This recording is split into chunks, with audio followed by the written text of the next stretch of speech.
আমি আমার কোনো ইচ্ছাই ছিল না ওর গায়ে হাত দেওয়ার। যখন ও লিমিট ক্রস করছে তখন আমার আসলে গায়ে হাত দিতে হয়েছে, না হলে আমি গায়ে হাত দিতাম না। সবকিছু মিরাজের জন্য।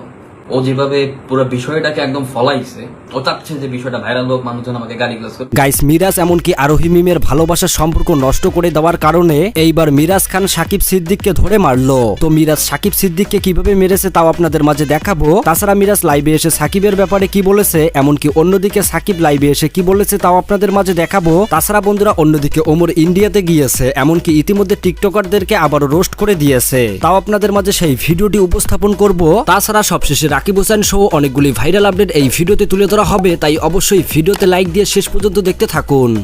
বন্ধুরা, সর্বপ্রথম কথা বলা যাক প্রাঙ্কিং চ্যানেলের মধ্যে কি এমন হয়েছে যার কারণে এইবার শুটিং স্পটে মিরাজ খান সাকিব সিদ্দিককে ধরে মারলো। বন্ধুরা, আপনারা সবাই জানেন যে দীর্ঘদিনের জুটি আরোহী মিম এমনকি মিরাজ খান, তাদের মধ্যে যে ভালোবাসার সম্পর্কটা ছিল সেইটা নষ্ট হয়ে যায়। তারপর থেকেই আরোহী মিমের সাথে দেখা যায় সাকিব সিদ্দিককে, এমনকি তারা দুজন মিলে অনেক রকম ভিডিও তৈরি করে, কিন্তু দেখা যায় না মিরাজকে আরোহী মিমের সাথে। অন্যদিকে যেমন আরোহী মিম সাকিব সিদ্দিককে নিয়ে অনেক রকম ভিডিও তৈরি করছে সোশ্যাল মিডিয়াতে, আবার অন্যদিকে মিরাজ খান অন্য মেয়েদের সাথে শর্ট ফিল্মে কাজ করছে। তবে ইতিমধ্যে মিরাজ খান গভীর জলে শুটিং করাতে সাকিব সিদ্দিক সেই শুটিং এ এসে মিরাজ খানকে অনেক আজে বাজে কথা বলে, যার কারণে মিরাজ খান রেগে গিয়ে সাকিব সিদ্দিকের গায়ে হাত তোলে। তো বন্ধুরা, চলুন আমরা সেই ভিডিওটি দেখে আসি।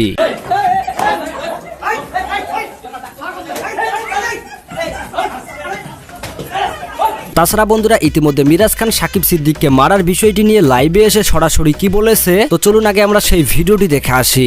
গভীর জলের মাছ শুটিং সেটে একটা ঝামেলা হয়েছে। সিন চলতেছিল হচ্ছে আমার শান্তর সাথীর।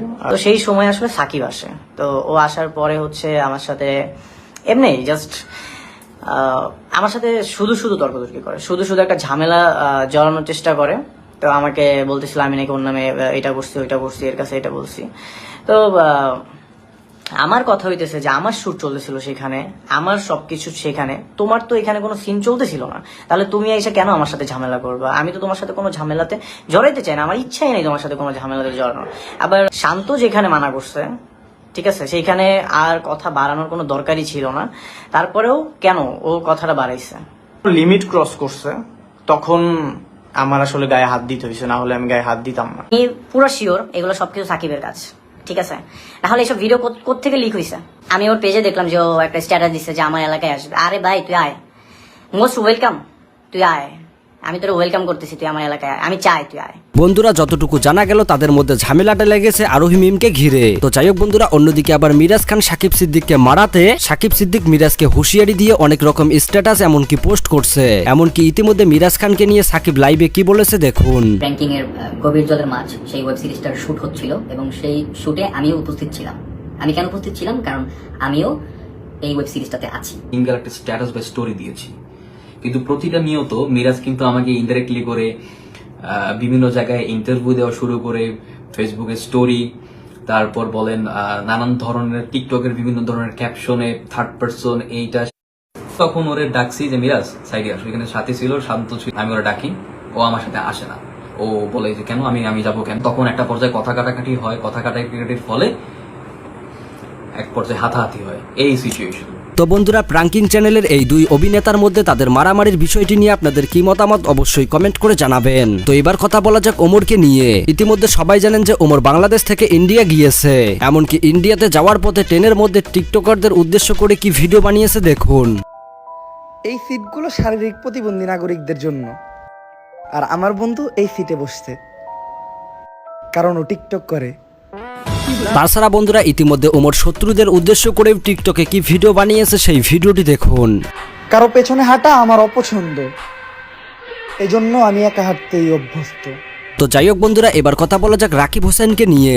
মিস্টার বিস্ট রাকিব হোসেনকে ইনস্টাগ্রামে ফলো করে, যার কারণে সবাই বলছে বাংলাদেশের সামান্য একটা টয়লেট ব্লগারকে মিস্টার বিস্ট ফলো করবে, এইটা কেউই মানতে পারছে না।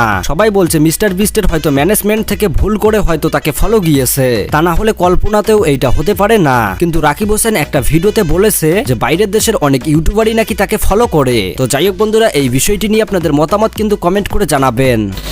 তো এবার কথা বলা যাক কাপল ব্লগার নাজিম এমনকি তানিশাকে নিয়ে। বন্ধুরা আপনারা সবাই জানেন যে নাজিমের স্ত্রী হলো মিম, আর এই তানিশা হলো মিমের বান্ধবী। তো নাজিম এমনকি মিম দীর্ঘদিন একসাথে সংসার করার পর তলে তলে তানিশার সাথে প্রেম করে, এমনকি মিমকে মিথ্যা অপবাদ দিয়ে তালাক দিয়ে দেয়, যেখানে মিম অনেক কান্নাকাটি করে বলেছে আমার কোনো দোষ ছিল না, কিন্তু নাজিম তার কোনো কথা শোনেনি। সে মিমকে তালাক দিয়েই তার বান্ধবী তানিশাকে বিয়ে করে ফেলে।